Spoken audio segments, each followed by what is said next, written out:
Abraham and Sarah were a couple in the Old Testament who were unable to have children until God promised and birthed them a son who they named Isaac. When I envision Isaac growing up, I see his parents telling him the story over and over again of him being their promised child from God.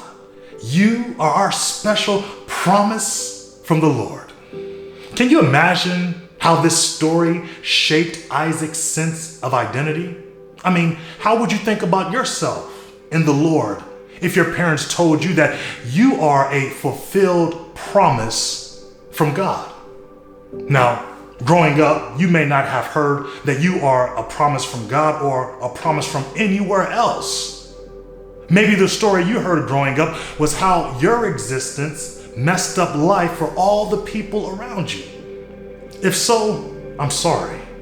But please know that you too are indeed a promise fulfilled.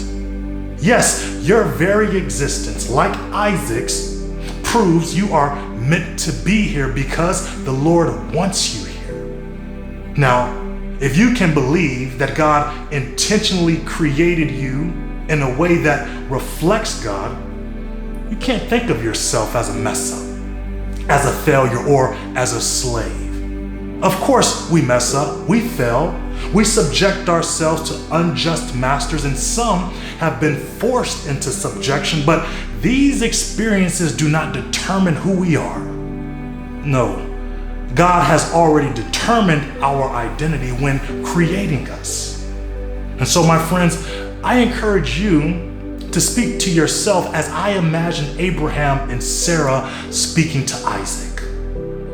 Speak to yourself as if your existence is purposeful, as if you are a beloved child of God, as if God wants you here, as if God, whose image you reflect, loves you unconditionally.